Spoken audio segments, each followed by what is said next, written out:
Hi, boys and girls. Let's see what we've got behind our secret garage today.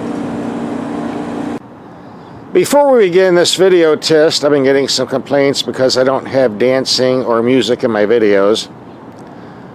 So to appease you guys, here's a quick clip of some dancing and music just for you.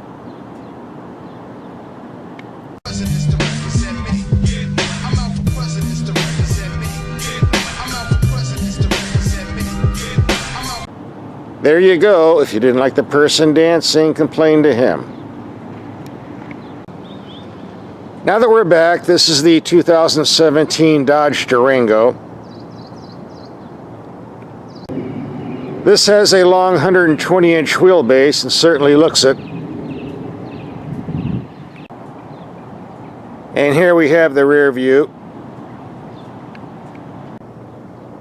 with the Michigan plate showing they shipped it all the way from over there to over here just for me and you.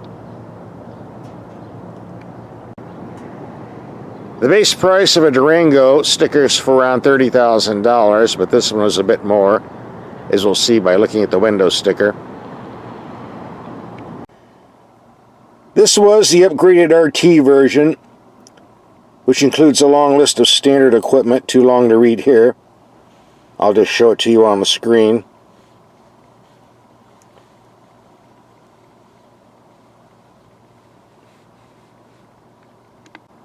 In case you missed it, that includes a V8 engine, which we'll be looking at later. As always, there are options to jack up the price. $2,200 there, $1,995 there, $995, $1,195, $49,670. And this is for the two-wheel drive version. Tack on four-wheel drive, you could run up the price even more. Wow. According to the price sticker, these are HID headlights and also LED headlights. Haven't done much digging to see what that means, but it doesn't matter. We're going to take them out in the dark and see how they perform, which is all that counts. And we're going to do that right now. It's hard to believe such a big car could have such a dinky headlight. This should be interesting. It's dark enough. Let's see what these headlights do. We're looking at a wall 100 feet away with low beams, plenty of light.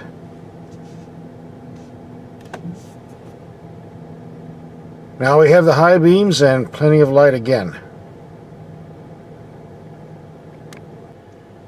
Here we have the high beams on a building 300 feet away. Plenty of light. Low beams reach out just barely. Again, plenty of light. Overall, I would say this is pretty impressive for such a small headlight. I'm not complaining. If you're in the habit of driving down dark alleys at night, this would be the car for you.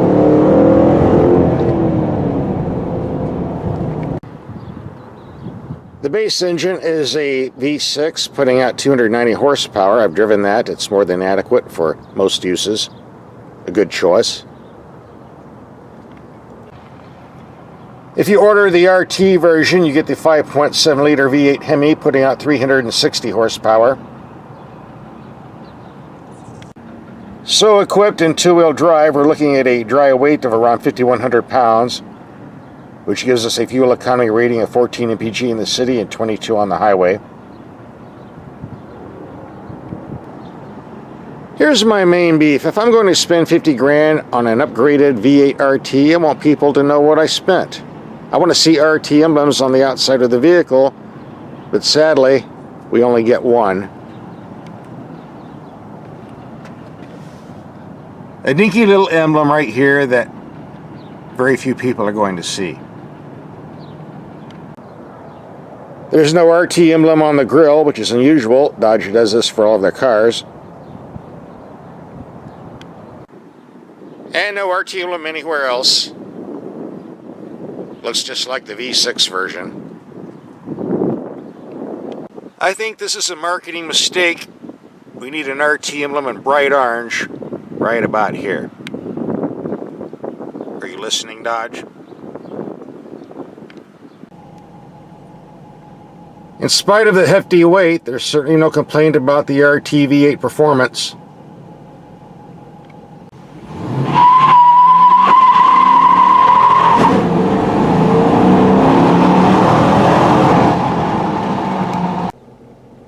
I could probably get it to go faster with the sport mode, but haven't tried it yet.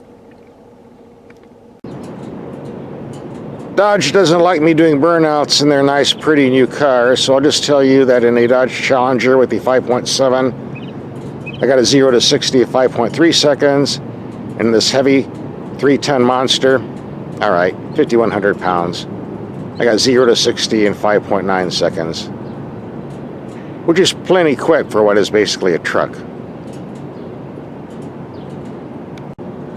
The next area to cover is ride comfort. These large optional 20-inch tires certainly look cool.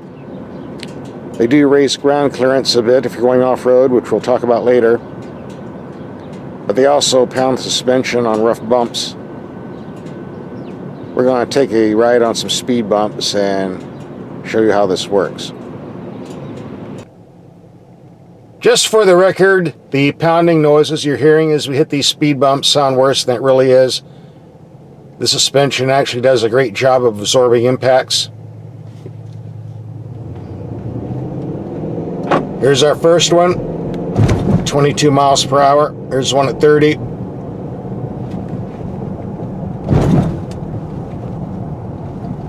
Another one, and a nasty one at 33.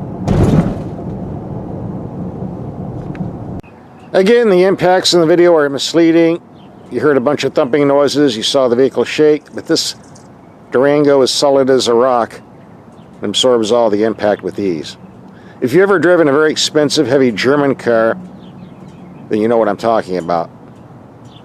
A lot of similarities there. This usually isn't the type of vehicle you want to take on a turning circle, but we gave security the day off, so they're not going to get upset. Let's do it.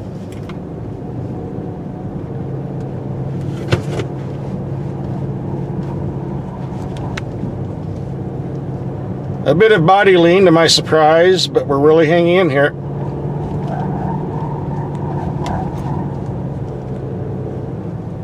I'd say we passed.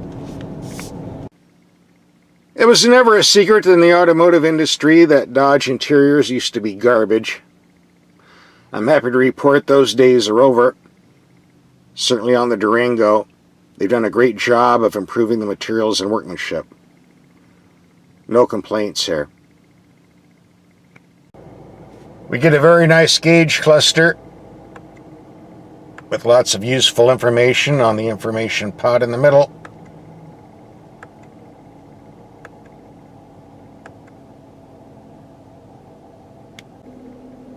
The climate control looks complicated. It's not. Just a few simple knobs. Same with the infotainment system. Radio, media, controls for the heated seats, backup camera, climate. Very simple, very easy to use, very short learning curve. The glove box size is barely adequate, way too small for a car this big, but it's a small gripe. The shift knob for the 8-speed automatic is down here. Very easy to use. If you're looking for storage space under the armrest, you're going to be out of luck. Instead of a traditional second row bench seat, this particular Durango had a second row pair of bucket seats, which is the way I like it because you never really can fit 3 people in the second row anyway. So why not give 2 bucket seats and let the 2 guys ride in comfort? Or 2 gals, as it may be. We have to be politically correct in our statements here. And if you weren't paying attention when we were reading the window sticker, this one came with a 3rd row seating for little kids or chipmunks. And if you need some storage space, the third row seats do fold down like so.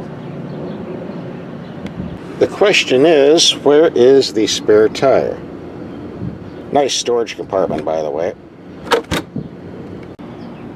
The spare tire is underneath the vehicle, just like a pickup truck.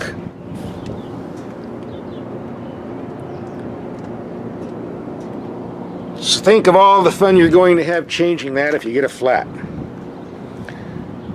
You're going to get a little dirty, I bet. For all the money they're charging here, you would think you would get a rear trailer hitch, but if you want to hook one on yourself, we're told you can tow 6,200 pounds. Good to know. By the way, one of the reasons we were doing so well in that turning circle is because this is one of the few vehicles on the road that has perfect 50-50 weight distribution, which comes in handy if you like taking tight corners.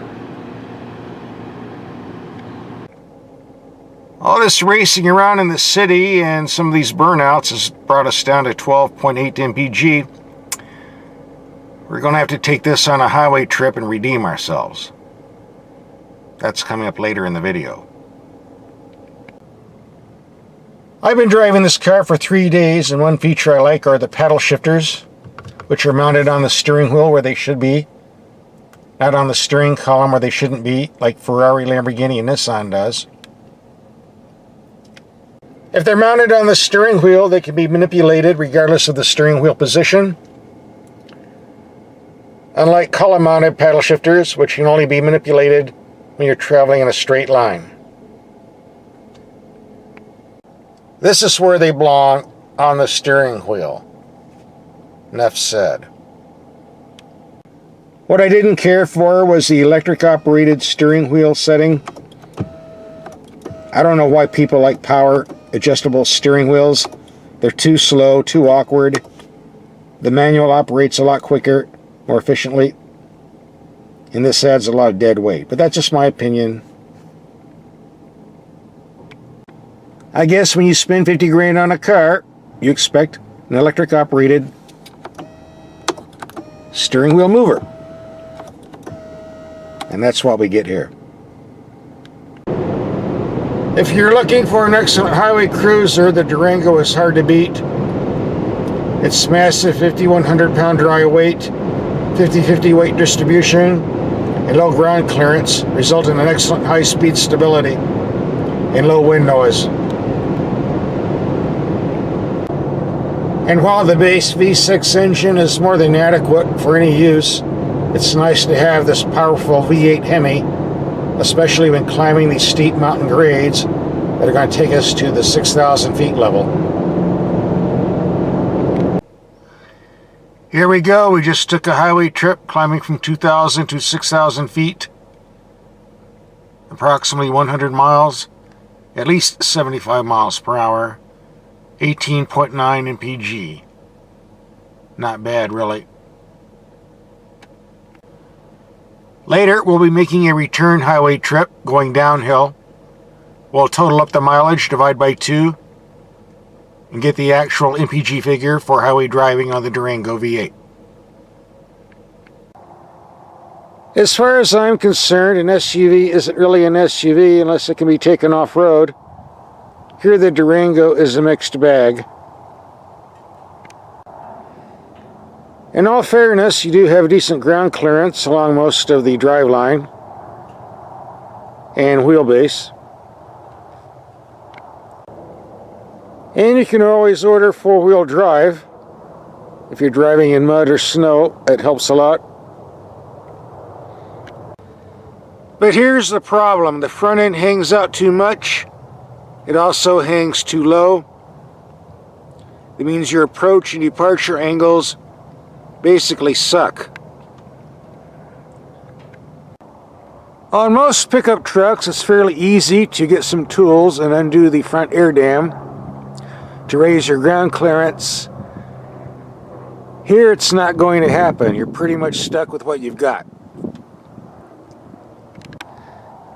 Here's the bottom line. The Durango can be taken off-road, but you have to tread carefully. If you're running into dips or driving over rocks like this, you could face some problems. I will be doing some off-roading in this, but if you're thinking about taking the Durango on a thick muddy road like this, even with four-wheel drive, don't. I've been enjoying my off-road journeys in the Durango, but with all this snow and all of this sticky mud and the lack of a four-wheel drive system, I think it's time to head back to town and get another fuel economy reading. 18.9 going uphill, 24.9 going downhill. If you take the uphill highway mileage and the downhill highway mileage, add it up, divide by 2, that comes pretty close to 22 mpg, which if I recall is what was claimed on the window sticker. Yep, here it is, 14 in the city and 22 on the highway. Now here's an interesting thought. I put 300 miles on this since new. And according to this, I still have 144 miles left for a total of 444 miles off of a tank. Wow, this tank must be huge. I'm going to have to look up and see how big it is. Which I would like to do, but can't because it looks like someone stole the owner's manual before this car got to me. Well, if you want to know how many gallons this holds, you'll just have to look it up yourself on the internet. Overall, I like the Durango, but if you're going to do a lot of off-roading, you might want to take a close look at this front end and see if you can have any ground clearance on the roads you plan on traveling. If the $50,000 price tag of this RT is too much for you, there are plenty of V6 versions on the dealer's lot, running around 35 bills on the sticker, plus Dodge discounts a lot. You might want to check out one of those. For me, for my 50 grand, I'd rather have a Dodge Charger SRT with that giant 485 horsepower V8. We tested that last month, and we have a video for that coming up right now.